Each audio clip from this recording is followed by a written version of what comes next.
Good morning. Happy Friday. It is Friday, June 21st. Fridays, we just kind of review stuff. Yesterday, fun day. I mean, depend if you were tech focused, if you were in any of the runners, if you were in NVDA, maybe not a great day. But overall, it is what it is.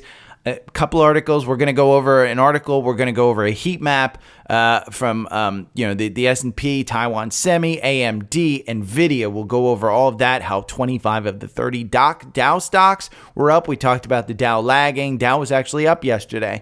We'll talk about some energy stuff, TRGP, PER, and First Solar are good. For utilities, VET looks like a tech stock, VET. I think that one was VRT. It might be, I forget, but I think it auto-corrected. Top 10 tech stocks. We'll go over OXY. Occidental Energy was just flying yesterday. Palantir. Don't say I didn't tell you about the $25 resistance Microsoft price target. And then we'll go over some educational stuff. Somebody asked about GCT. Somebody asked about snow. So we'll go over a bunch of stuff. Here's the cues. And here's the cues. And I've said it before. 460 is your support level. 480 is just extended. We're seeing a bit of a button hook up here. If you don't know what a button hook is, we can go over to dailystockpick.substack.com, and that is your basically, you just go down to this education center and you can read it. I give a free 7-day trial so don't be afraid to sign up and then cancel after a couple of days once you read it. Again, I don't think that courses are really worth $400 or $500 that you pay for them. Stick with me. I'll get you all the education that you need for whatever you need to trade with. But here's the cues. A button hook. And what a button hook means, think of a half circle. You see it down here? See this? It's a button hook on the bottom. Obviously, it looks like you're taking off. And this button hook on the top looks like you're going down. We need a pullback. Where are we going to pull to? Well, 470 looks like a pretty good place. If you pull back below 470, we have no volume there. See this volume level? And if you don't know what volume shelves are, look at yesterday's newsletter. Yesterday, I included volume shelves, how you can clearly see in NVIDIA, it was pointing to a price higher. This one, if we break 470 on the downside, your next support is going to be 460. That's because the volume level there at 462 is pretty good, but I wouldn't say 462 is absolute. Always stick with the 6 or the absolute handle. So 60 or 70 or 80, whatever. But if we get below 470, I'm a little bit worried. If we hit 470 and then bounce, we're just going to new highs. That's the cues. Now, think the economy is bad? Take a closer look. This is an article from Fidelity. So I didn't want to include Seeking Alpha. I didn't want to include anything else. But this is an article from Fidelity. And they're saying things are looking good. It just feels bad for certain portions of the population. And that's not meant to make people feel bad. It's just if you're stretched, you're in that bad area. We've all been there. Other than trust fund kids who have gotten, their start with billions of dollars in the bank, we've all had tough times financially. It's not always, roses and stuff for certain portions of the economy. And sometimes it's tough. But overall, from a whole perspective, the economy doesn't look bad. But we are, the gross domestic product of the U.S. has grown over the past 2 quarters by 3.3%. And 1.6% in Q1 2024. I would argue the 3.3 in Q4 and the 1.6 in Q1, that's not good. We're going down. Again, higher for longer seems to have hurt. The Fed needs to take this. Though still elevated from its pre-pandemic levels, the rate of inflation most recently dropped to 3.4 in April, down significantly from 9.1. But 3.4 is higher than 1.6. Q1 GDP. That's hard. Now wages have generally been rising faster than inflation since February 2023. The unemployment rate is near a 50-year low. The Fed can't wait. If the Fed waits, you very well may have a pullback in this market that is larger than 5%. A 5 to 10% pullback would be healthy. Something a little bit more might not be healthy, but if you think that the economy's bad, again, Why is there such a gap between perception and reality about the thing? This is a good article. Signs of strength are visible. Just look ahead what investors should do. And again, this is from an investment standpoint. So let's talk about the market yesterday. Anything in this heat map stand out to you? Semiconductors. Look at that big red blotch right there. Semiconductors. That's what was bad. I mean, you talk about Applied Materials, Lam Research, all of this. Qualcomm, Texas Instruments, Micron down 6%, NVIDIA down, AVGO. Everything was brought down in that sector. Everything. Now, Amazon was up. Exxon was up. Energy was way up yesterday. Healthcare, decent. Nothing horrible. Berkshire, up. Microsoft, kind of flat. Adobe was up. Apple down, Google up. So it was all over the board. We had big pullbacks. My notes say we had big pullbacks in Apple, Lilly, Netflix, NVIDIA, Palantir, Qualcomm, Shopify, SMCI, Tesla, TSM, and big gains in energy like OXY and XOM. That is just going over the core portfolio. And how did I do that? I basically looked in this upper right, and it's my watch list here in Trendspider. I give it to you as part of the Trendspider subscription when you sign up. You get the watch list, and you can see what these are doing. So yet last night, I just went over and I said, hey, let me pull notes on what's down and what's up. There wasn't a lot up, but OXY and XOM stood out to me.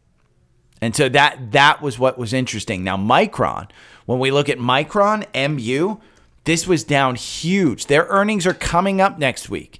And this should be interesting because this one has run up tremendously. But we talked about a button hook in QQQ. You're seeing a button hook here. This has gaps all the way down. This one I identified 97 as the support level when you saw this gap up on the last earnings. Are we going for another gap up on this one? That might be tough. That very well might be tough if you're expecting a huge up on this one. Just because if we go over here and we look at Micron, MU. Trying to see if my dogs are okay down below me. MU, 1 year, you're up 115%. Year to date, you're up 68%. Look at that ski slope of a chart. I wouldn't want to climb that mountain. I ain't climbing that mountain. You look, Monday, June 17th, Micron Technology is positioned for AI factory growth. You look at the quant, it's a hold. The reason is the valuation. Profitability is tough. When you look at Wall Street, it's a strong buy. What's the price target? It's 146. You're trading at 144. So according to Wall Street, you've got a 1.57% upside. And that's based on taking them up. Look at that. Your revisions are all going up. Now, when you've gone up, look at what happened in 2021 when you went up like that. You went up, the Wall Street started chasing it with that. It just went sideways. The actual stock went down, but then you went sideways. Maybe you can't see that. I'll pull that up. This is part of seeking alpha, is understanding this stuff. So you want to take a look at that, but Micron specifically is one that you want to take a look at because this is a high flyer. AMD yesterday, AMD jumps on Piper Sandler makes the top large cap pick. Confident in the AI business. AMD has been lagging behind NVIDIA. But AMD, it's a buy from Wall Street. It's a quant hold. And if we go and we look at AMD as a whole, let's look at the AMD as a stock. I don't need to pull up the chart because the chart shows you the 52-week range is between 227 and 92. You are right in the middle. You are probably getting ready to set this one off like a firework. AMD right now, the quant has it as a hold. Why? The valuation. The valuation is crazy on this. And the valuation is nuts. The PEG ratio is the only thing that's decent about it. It's B+. The PE, crazy. You're paying 46 times forward earnings.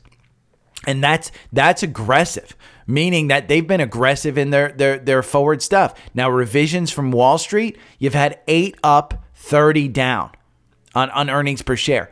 12 up, 29 down.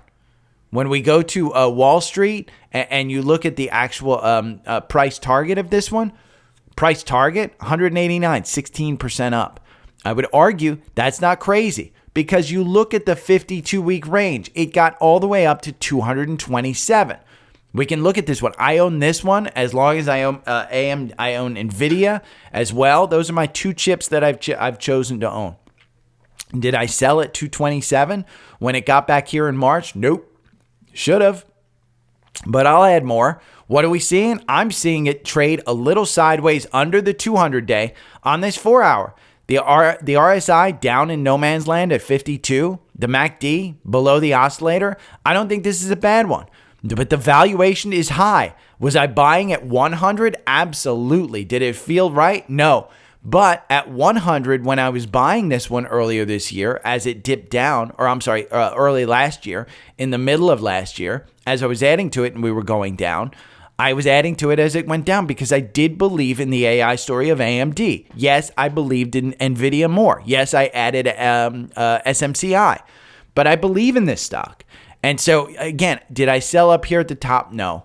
Now, your ultimate support is going to be the high over here. It's going to be 147. Are we getting down to 147? You could.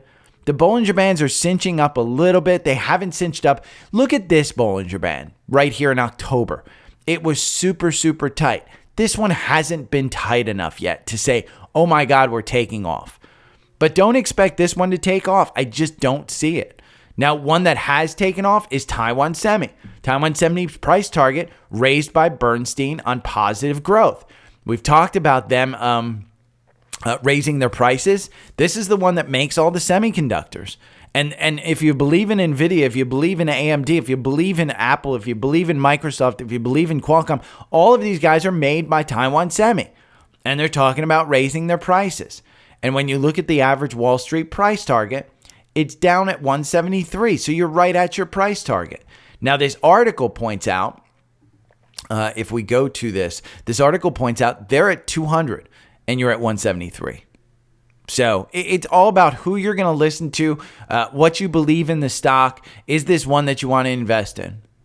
So one that it's something that I want to bring up. Yesterday, it seemed that any stock that was up year to date got pulled back. And I went over this. 25 of the 30 down names were in the green, including Salesforce. And again, when I talk about every stock that was up, seemed to have been down yesterday. CRM is one that got pulled down. We talk about any reaction in the market is an overreaction. I think you're starting to fill this gap. Now, CRM is extremely expensive. Salesforce leading the price-weighted index by 0.77% for the day. The S&P and the NASDAQ composites were down probably on the mini surge of crude prices. But the S&P and NASDAQ, they were both lower. It's the TSX was the index that was up. But yeah, I mean, this is where you're at kind of thing with CRM. I think you're getting back to that 269. I do. I mean, yeah, software is a problem right now. Software is not one that you want to make, light of. But their price target is still $299 and they're trading at $240. Again, the momentum sucks on this. The valuation sucks. But when you look at the valuation, the PEG, it's 1.26 going forward. The average sector is 2.01. Again, this is software, so it's not a great time to invest in software. And I would argue that, if you want to do this pop, you would probably just wait for the algorithm to tell you to get in, 242. And you're trading at 240, it went all the way down to 230. Again, the MACD is super, super low. The RSI after these earnings, when you were trading at 216, the RSI was down at 11. You don't see that in Salesforce. And when you do, here, you see it down at 20 after this drop. This was a kind of warning or something. Something happened with that one. But it's an interesting one. So Taiwan Semi, Salesforce, whatever you want to do. Biggest stock movers today, Asana, Sun Country, Sarepta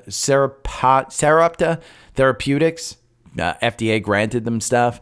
Again, it's a Friday. Do you want to buy this stuff? Exceeding expectations, Smith & Wesson's fell 4%. Softer near-term demand. We'll get to Palantir. I'll get to it. You can't tell me I didn't tell you that 25 was the place to sell. But again, top 10 tech stocks according to Seeking Alpha Quants. There's 10 of them. There's 10 of them. They look good. These are good stocks. So 10 of them according to the quant. Let me see. I've got a couple of others. WMB, which is Williams. WMB, Williams Company. We can look at it over here. This was one that I saw a trader yesterday talking about, and it's an interesting one. The growth and the valuation are but demand is high for natural gas, and it's a natural gas company. And when we look at this one, the valuation and the growth suck. But I would argue with natural gas, we are looking at probably an increase in demand. Now, 1 year, you're up 38%. Year to date, you're up 22%. This is an energy company. That's great. You're trading near your 52-week high. When we go and we look at Wall Street, you're looking at it as a $41 price target, and it's trading at 42. And you're looking at them chasing this. They're probably going to up it. They're probably going to up their price target.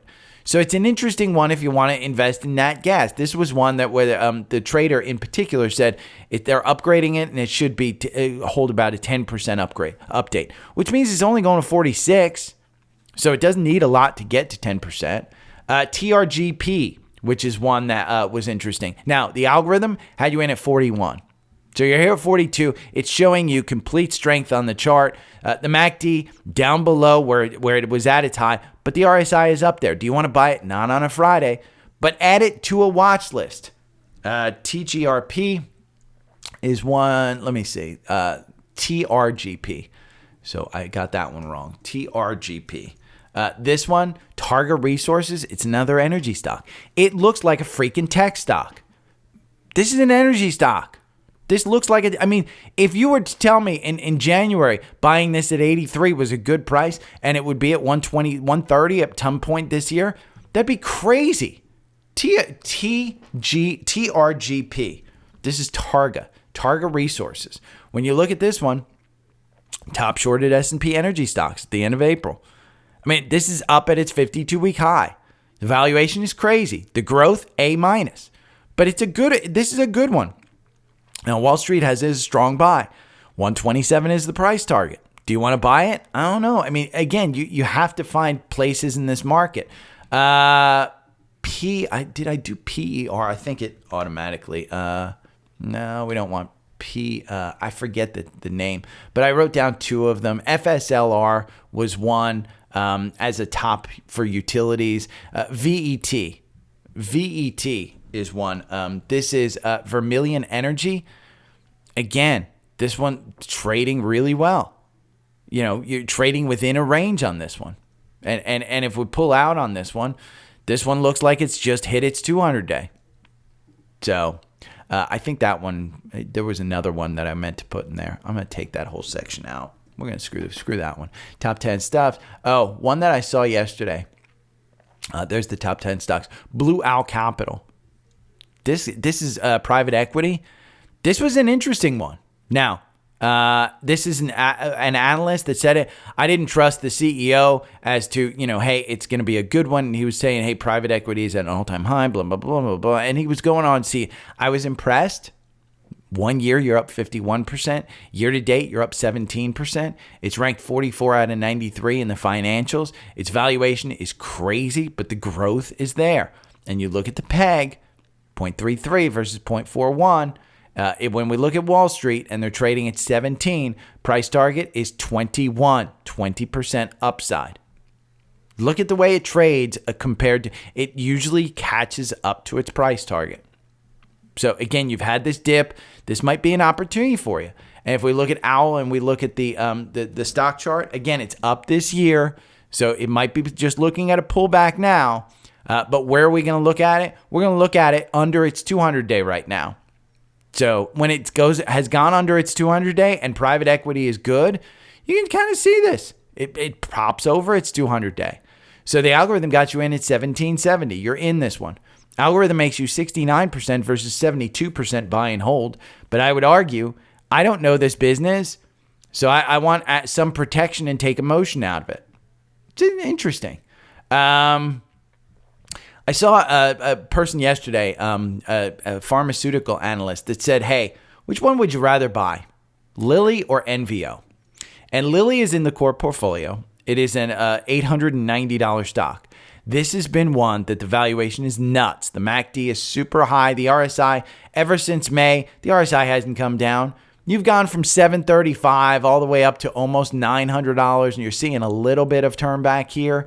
If I pull this back, you're currently in a 22% run on this one. Somewhere in that neighborhood from $735 all the way up to where it's trading today. You got a little gap down below, baby gap. This is, think of, I'm a grown-ass 50-year-old man. I ain't going back to the baby gap. This stock ain't going back to the baby gap. It ain't going back down there to 787. They've got too much. The pharma analyst said, Lilly, even with its valuation based on GLP-1 and the Alzheimer drug, they said there's no losing on this one. So what do you want to do? On pullbacks, you want to take an opportunity and add to it. Yes, it feels crazy, but you want to do that. Now, this one makes you 122% in the algorithm versus 205% buy and hold. You want to buy and hold this one. I'm telling you, you want to buy and hold this one. I've had this one in the core portfolio since June of last year. Where was it trading of June of last year? I think around 400. Let's see. Let's pull it back. June of last year, July, about 400. That's where I added it. So it's interesting. It's an interesting one. I like it. I think it's a good one. There was a report yesterday. Andy Jassy is the CEO of Amazon. Anthropic, latest model, Claude 3.5, just released on Amazon Bedrock today. Amazon's an AI. If you don't have Amazon, am I adding Amazon today? Probably. And the reason I say that, and again, we talked about this 188. If you don't have Amazon today, just add it. Its valuation is not nuts based on them running pretty much every AI model out there on Amazon Web Services. I don't think this is a bad buy. Yes, 188 is the absolute resistance level, and you're at 187 right now. And I know I say, hey, hold off to buy it, but if you don't have Amazon, I think you should buy it. I think we're going to get above that 188 finally. We've been trailing on it. You're seeing it. It's just capitulating for weeks here. I sold at 176. I'm just going to buy it back. But I'm going to buy it back probably at 190, probably at 195, and then it's going to go to 250. But Amazon with that kind of news, I mean, you're going to see this stuff pop. They're getting into pharmacy now, big on pharmacy stuff. The average price target is 218. If you don't think we're going to hit 218, look at this. Every time that this stock has gotten up to its price target, it just, they just keep raising it. And that's since the pandemic. Again, with the pandemic stuff, this was a COVID lover. They had too many expenses. They got all of that under control. This is one you want in your portfolio. So I thought that news was interesting. I put it out on Twitter. Now, Palantir. Sync says Monesis Crespi downgrades on enterprise software. Let's just go look at the chart on Palantir, because don't say I didn't tell you. You were at 25 yesterday. You had every opportunity in the world to sell at 25. I told you, old resistance turns into new support, but you have to hold it. And we haven't been able to hold it. Even though you see back here in February and in March, the candles got over it. It wasn't for an extended period. You weren't able to hold it. We haven't been able to hold it. This is where big money starts to sell. And that's the issue that you have.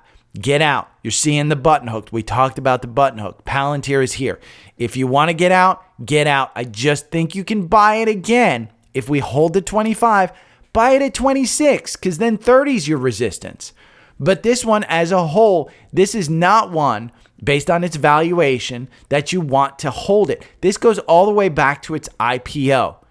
The 25 just seems to be a heartfelt kind of, hey, it's a little bit expensive here. And that's what you want to look at, because people are making money by buying and selling this one. They're not making their money by buying and holding. This could be a 10-year winner. Absolutely, this could be. Average price target on Wall Street, 2134. And the valuation is the reason it's a hold in the quant. Well, even when you look at the PEG ratio, going forward, it's expensive. The PE, it's a 91. You're paying 77 times future earnings. It doesn't make sense. It's software. We're in a software recession. Get out of it. And we'll go over snow in a little bit. But yeah, get out of Palantir. Take your money, buy it back at 20 because I think it's going back to 20, and then you can take your 25% gain again when it pops up to 25. Microsoft is in spotlight as Citi ups its price target. They upped their price target. They raised the price target from 495 to 520. If we go to Wall Street on Microsoft and we look at the average price target, I think it's 450, 460, somewhere around there. 489. So average price target is 9% from where it is today. This is like Amazon. You just buy it. And you don't worry about this particular stock. It's an AI stock. You just buy it and you've got upside. Now, which one do I like more? This one or Amazon? I would say Amazon has more of an upside. Just, you look at the charting of this and let's select symbols. And the reason, and there's no, this is just a guess. Understand, when people are saying this, it's just a guess. And it's an educated guess, but it's just a guess. But look at the 1-year chart. Amazon is up 47%, Microsoft up 31%. When you switch it to year to date, Amazon is up 22%, Microsoft is up 18%. When you add 6 months, that's when we start to get a little bit closer. When you add 1 month, Amazon is significantly underperforming. I think Amazon has more of a chance in the short term to outperform Microsoft. Microsoft has run for the last month. It's 5%, 4.79 in 1 month. Amazon's been left behind. And Amazon's one of the big ones. So if you're thinking, well, I want to get into one big one, I'd say Microsoft or Amazon's the one you want to get into. But you should have both of these. There shouldn't be an and or. Say you've got $1,000 and you want to put it into one stock. Well, split it into two. Put it into Microsoft and Amazon. That's it. But again, if you want complete exposure, then just go QQQ. Now, Ross from Warrior Trading. This is the biggest mistakes that day traders are making. This is a great video. Just go and watch it. It's a good video. We're going to include that one. This is from Matt Trades, Trades by Matt. He just took, I think, a $189,000 profit. Understand, he is a prop trader. He runs like 50 accounts at once where he kind of copies the trades. This is not for somebody to join who just wants to test out trading, because these prop firms, they take your money and then you have to basically qualify in order to get it. So it sounds great, but understand, you'd have to watch him. He is a momentum trader just like Ross. But Matt is actually good. If you watch him live, he's fantastic. He's a really, really good trader. He trades futures. Now, Trendspider. They put out something yesterday, and I was on their YouTube channel, and I found this fair gap, value gap. This is part of the beauty of Trendspider, is you can find new indicators that you don't use, and they usually have them outlined on their YouTube channel, and you can watch it. You can look at their blog. You can look at all that stuff. Oh, look, there's a handsome man with a big nose right there. But fair value gap. It's a good. I use Gap Snake just so everyone's aware. When I look at gaps, like let's say NVIDIA right here, I think they've got gaps on the way up on the 4-hour and stuff that we might trace back to. And I'm going to look at right now, by the way. We'll look at NVIDIA before we go to the social request. But NVIDIA right now, these gaps that you see right here highlighted, that's a Gap Snake. That's not the fair market gap. The fair market gap's a fair value gap is a different indicator. I don't use it. I found it yesterday. I was playing with it. Now, where are we on this NVIDIA? Let's take a look at this, because what I want to do is look at the after-hours selection on this, because I do think there's an opportunity in NVIDIA once it gains support. It doesn't have support now. Market just opened, and we've even gone down further. So I don't think that 120 is your support level. If we were to look at this 4-hour, and we were to go to this 4-hour, I'm going to take out these after hours things because the market, the algorithm doesn't work on those 4 hours. If I were to take a look at this and I were to say, okay, where's my support in NVIDIA? I would look at this high and I would say it's at 96, 97. That's the absolute support. Okay, there are some support levels in between there, but I would say that kind of high, because you've got it a couple of times here, that is the one. 115. If we're going to look at 115, I think 115 is right there. Another one that I see a little sideways move in here is about 122. So I think those are the levels that you can do. Now, if we pull this back and we pull the volume back, I'm just going to pull the volume back. I missed it. We're going to pull the volume back to here. The last time it popped up to 100 and then it kind of came back. Look at the volume. There's not a lot of people buying in this top part since then. The majority of people are buying down here. So what you have are people who probably bought down here who are selling up here. Now, it doesn't include like long term. It's just from this point forward where people are holding. Where'd they buy? They bought down here. They're not buying a lot. Ironically, look at where those volume shelves are. Those are the top. If we lose those volume shelves, there's not a lot of volume between 111 and 96. Not a lot of volume whatsoever. So be careful with NVIDIA. Yes, you want to buy the dip. I will repeat this. Yes, you want to buy the dip. But you don't want to go all in on this one just because it went from 140 to 135. You want to wait until you find some support. I'd rather see you buy it at 125 than to wait, and see it go to 115. But you've got to wait for the support levels. And my support levels, I look at the 4 hour. Just because, I'm not good enough to look at the 5 minute. No, I'm not going to trade this one. I want to look at something a little longer. And if you want an absolute longer, go to the weekly. And if you go to the weekly, take a look at this support level. The support level that we see right here at 96, that was your previous high. So don't think that this one can't come down to 100. It can. It can. Realistically, it absolutely can. Your MACD, super high. Your RSI, still at 76. That's coming off 80, 82, 84 levels. So, yeah. Kate DeSilva, social request, an update on GCT. I don't know what to tell you about GCT. I've said it before. GCT is a buy and hold. And I don't, right now I'm sitting with a $40 lot. Right now I'm sitting with like a $35 lot. It's at 28. The algorithm makes you 235% versus just buying and holding makes you 52%. Algorithm had you out right here. So if you want to get out of it, June 17th, you could have gotten out at 31. You're sitting at 28. I argue that it is still an alpha pick. It is still a strong buy here in the quant. And they stick by it. They seem to think it's, solid upside left. Giga Cloud Technology, strong buy here from May 31st. This is from June 7th. Gains amid companies' response to short sellers. There's not a lot of news on it. So there's not much to update you. It is a small cap stock. And when you look at this weekly chart on this, it is, I've told you before, 25 is a support level. If you get down there, look out below because 18 is your next support level. If you get down below there, I think 10 is your next support level. So this one will move. I'm just looking at it as I've added a lot of it. I've got a bunch. I'm down on it, but I'm just sitting there and holding it. I'm playing with alpha picks, and alpha picks is this one. If you have this whole portfolio, you're doing fine. And I don't think that GCT is a huge portion of the alpha picks yet. Remember, they buy 2 stocks per month.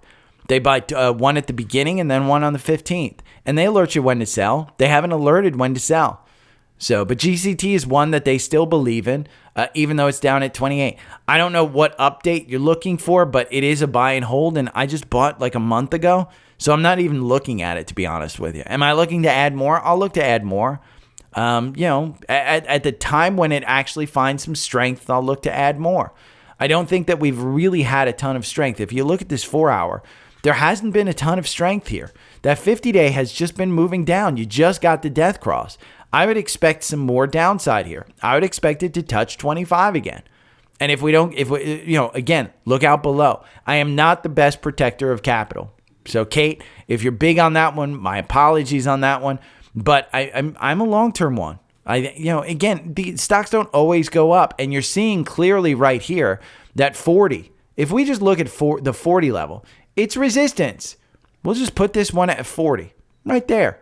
$40.50. It's resistance. You've broken it once, twice, 3 times. And I played it for this earnings. I was completely wrong. Just broke down. But there's no update really to give other than, hey, the CEO says that the short sellers are wrong. Short sellers are winning right now. Raul emailed me, "Hey, Gary, hope you're doing well. I reached out to you to see if you could cover snow in the pod. Heavily invested in this one and just unable to read the charts as to what's going on." Raul has Trendspider, and we emailed back and forth some charts. And I told him, there's no update on Snowflake. It is software. Software is in a quote-unquote recession. The valuations on software have gotten nuts. But I argue this one is still within this range. And that range that I highlighted way back here in October 2022, I said, or it might have been January 2023. It was definitely over a year ago. I said, this is a stock that will pop to 200 and come back down here to 130. And it's at 125 right now. Does that mean you go out and buy this at 125? No. And the reason is because you have to wait for the software to actually level. The momentum sucks on this one. The revisions suck on this one. The valuation getting better. They're still growing. Profitability, fantastic. You look at the PE, it's 131. The PEG going forward, it's 7. That's 286% above the sector. So the metrics look horrible. You don't buy this for the metrics. You buy this based on this just popping back to 200. It will. Do I think that it's right now? No. Do I think it's like, a couple months from now? Maybe. More than likely, we're just looking at it consolidating here. You just had the IPO way back here in 2020. So this is a stock that has continually gone down since 2020. But I argue that it's just this range that you want. And that, again, the algorithm got you in at 130. Was I adding? No. I think my average purchase price is like between 150 and 170, somewhere in that neighborhood. And you're seeing since this gap down on earnings, 2 earnings ago, it's gone down. Since the last earnings, it's just gone down. Software is just performing bad. So Raul, my apologies, but it's softening bad. Bisco from Spotify. When I clicked on this, it came up with an ad for an opera show, and I'm thinking, did Gary lose his mind before I realized it was an ad? No, I didn't lose my mind. Derek in Europe, RYCE, 1 year matches NVIDIA gains, beats the rest of the Mag 7, 400K portfolio, 35% in the Mag 7, 50% in quality companies, 10% in Bitcoin-related ETFs, 5% in Hail Marys. That's a fantastic portfolio. And let that be a lesson. 35% in the Mag 7, 50% in quality companies or ETFs, I'm assuming, 10% in Bitcoin-related ETFs. That's fantastic. That's fantastic. 5% in Hail Marys. That's the way to do it. Now, RYCEY, this is Rolls-Royce. And I will argue, yes, it's beating the Mag 7 in 1 year. 1 year, it's up 202%. It's fantastic. Fantastic. We can go over here and we can look at the Mag 7. I will choose Apple. Let's just choose Apple.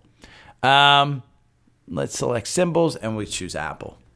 Let's choose Apple. Apple is the one because Apple's the one that I have. Now, am I upset that I don't have over 1 year or year to date? I don't have Rolls-Royce? Absolutely. 1 year. Pretty upset because I'm only up 13% on Apple. Still pretty quality company. 3 years? Still pretty upset. 5 years? I'm not upset. 5 years? Apple's up 320%. Rolls-Royce is down 48% over 5 years. Go 10 years? Apple's up 811%. Rolls-Royce is up 66%. The point is, Rolls-Royce is a great company. Good, solid growth, good profitability, great momentum. But have they reached the top? I mean, the revisions, there's not a lot of people that cover this. When you look at this one, again, it's at $5.91. The market cap of this one is $51 billion. It's not super small, but it's also not a big cap. So you can't compare it to the Mag 7 because this one's able to grow at a significantly bigger pace. Now, it's up at its 52-week high. When we look at Wall Street, there's only 2 analysts that cover it. And their average price target is $6.24. I don't know when those have come, but you can see they've constantly just raised their price target. So I don't know enough about this one. It's an industrial, aerospace, and defense. They make jet engines. They make a bunch of stuff. But it's a good company. But do I want to own this one, or would I rather own the Mag 7? Much rather own the Mag 7. In my mind, I don't think that this is the basis of a good core portfolio stock. That's why it's not in the core portfolio. But this is a fantastic one. Here on June 17th, just 3 days ago, 4 days ago. Steve Kress said, hey, it's an aerospace stock, continues to climb. Strong buy. He says it's a strong buy. I trust him.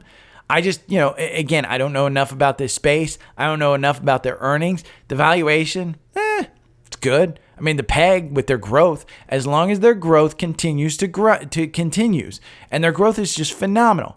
But as long as that continues, free cash flow, they're down 73%. It's an industrial.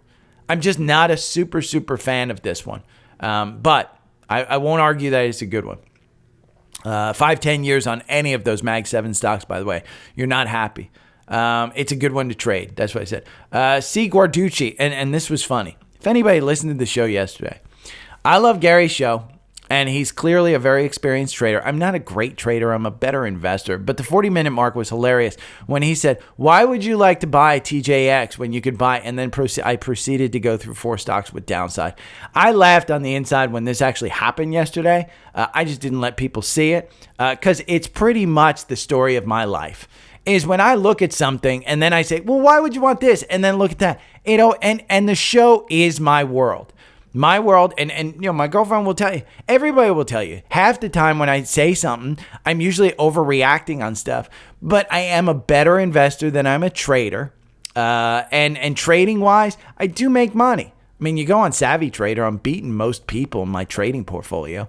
But yes, Guarducci, I commend you for listening. I thank you for listening. But yeah, I laughed at that one too. I thought it was good. A. Joel Franks, GOSS, curious about pops over the last 5 years. Very, very new to investing. A. Joel, GOSS. So if you're new to investing, I will tell you, biopharma, that's what this is, I guess it's called Gossamer Bio. It's not one you want to make your core holding. And I will tell you that because I'd rather see you in something like IBB or one of those types of ETFs in this, because there's thousands of these names and they go up and down based on just approvals or denials and trials and things of that sort. And you can see this huge swing of stuff.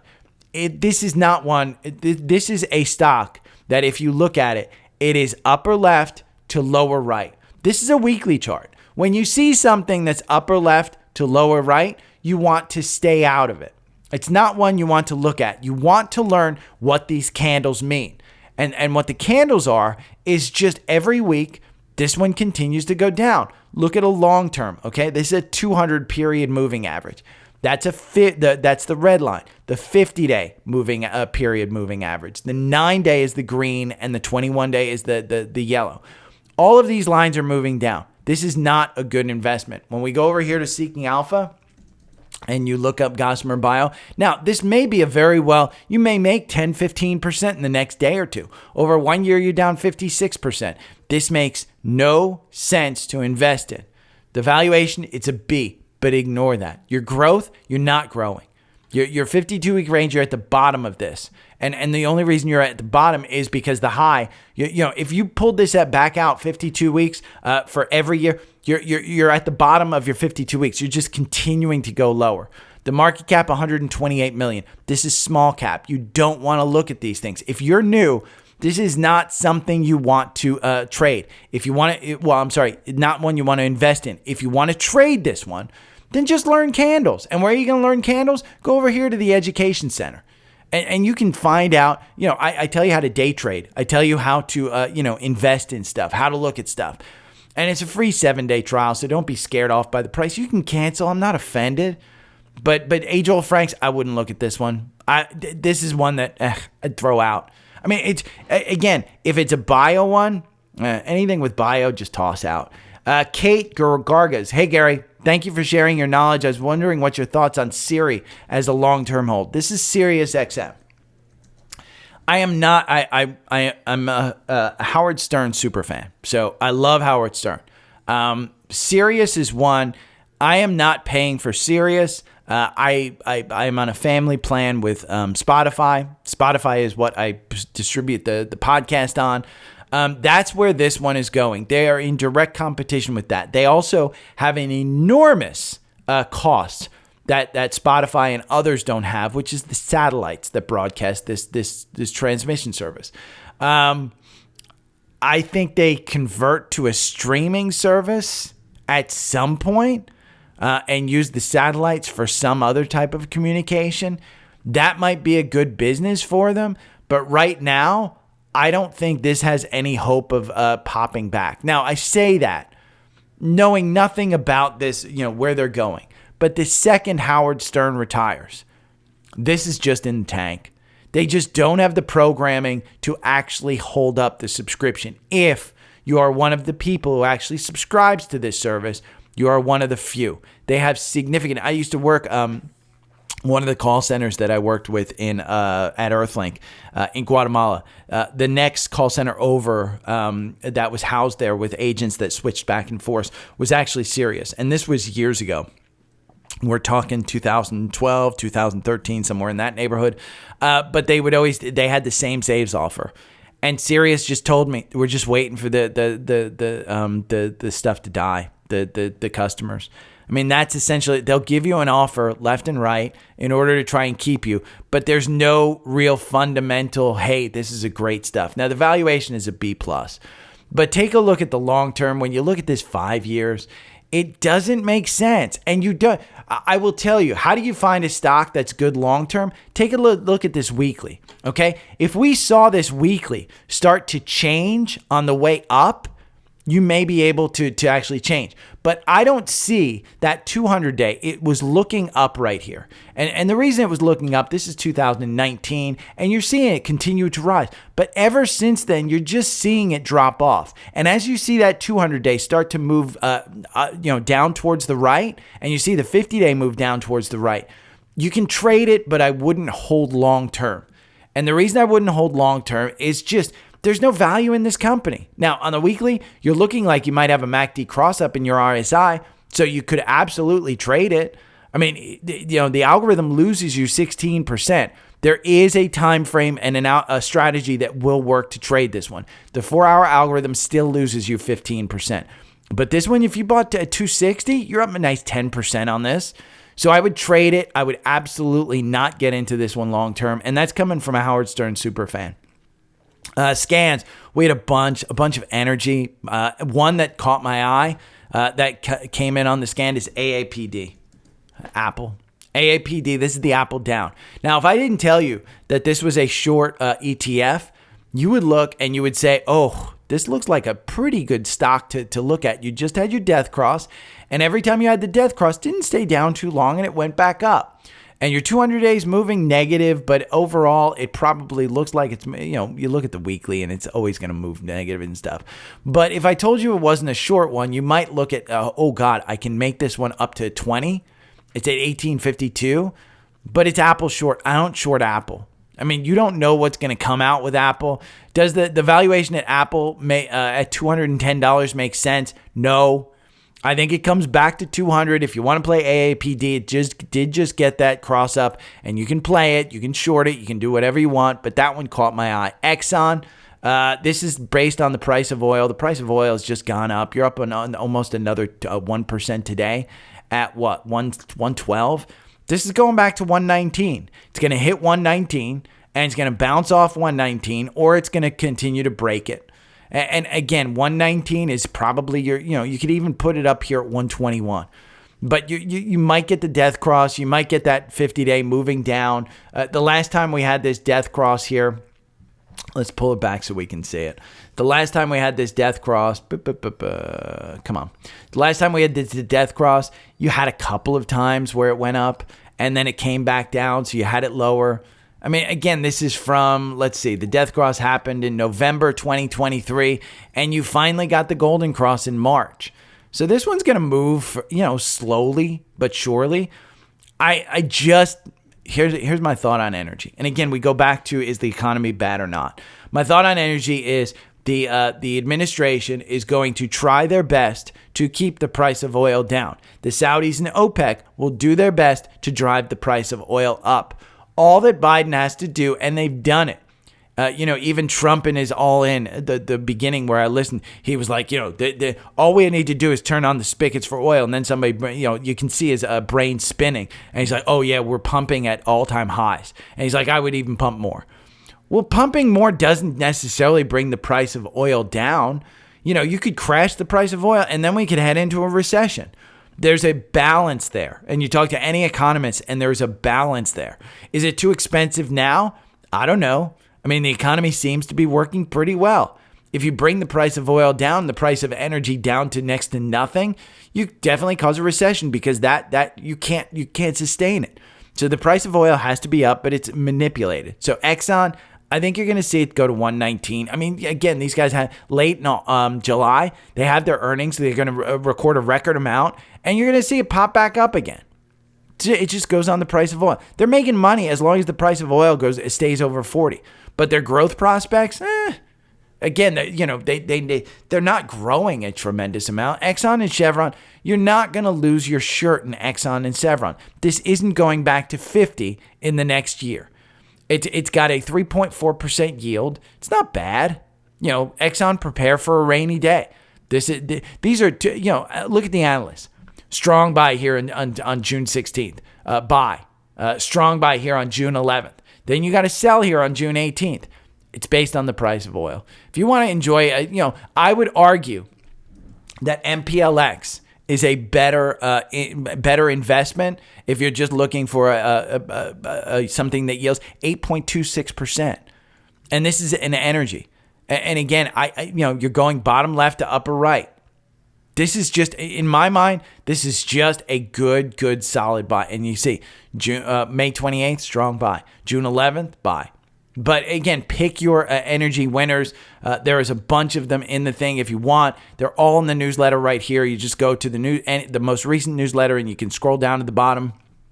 I don't care if you use Trendspider. These are just ones in my 4-hour algorithm that show that they're in a bullish trend. That's all it is. And I list them down there for you. If you want me to do a chart for you, just email me. Let me know that you wanted me to do a chart. This newsletter is 100% free during the week. So, and again, if you want the education stuff, I give a 7-day trial. You can read everything in a day in that education center. Get your full course. Read it in a day. It's completely free. And then just cancel. I won't take offense to it. I just look for people to support me, and that's it. I put a lot of work into this. But again, the newsletter, 100% free. I'll have a paid one out tomorrow.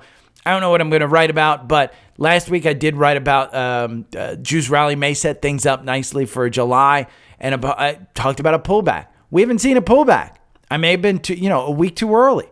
We're seeing a nice little, the Qs come back down. We're seeing NVIDIA down 3% at 126. We're seeing Netflix still fly up.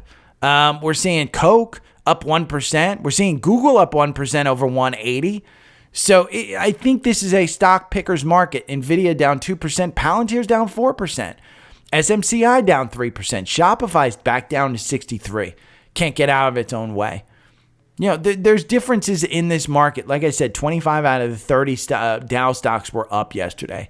But the market felt horrible for me because I'm in tech. And Qs, look at how high you are on this MACD. It's got to come back down. Look at how high you are on the RSI. It's got to come back down. And the volume is trending lower. As we pull back, if you pull back on lower volume, that's going to set us up to go high. Just it. So if you have any questions, hit me up. Remember, Trendspider's on sale, 50% off. $53. Seeking Alpha, you get a free 7-day trial, 20% off your membership. Alpha Picks, best stock. Look at the portfolio; it's up 122%. It pays you back if you put enough money into it, into the portfolio. You can get to it all here on this. If you make money, I just ask for a nice little tip. PayPal, Venmo, Cash App, whatever you want. If you want to save on your phone bill, Visible. It's the service that I use. AT&T is the fiber service that I have at my house. If you don't want to sign up I would urge you, if you don't want to sign up for Trendspider, get a free charting program. One of the best for your desktop is Webull. And I like that. I like the software. I just don't use it because I love Trendspider. But Webull, they'll give you free stocks if you sign up through that link. And all the socials are up here if you want to get to the socials. Have any questions? Hit me up. Talk to you later. Have a good weekend.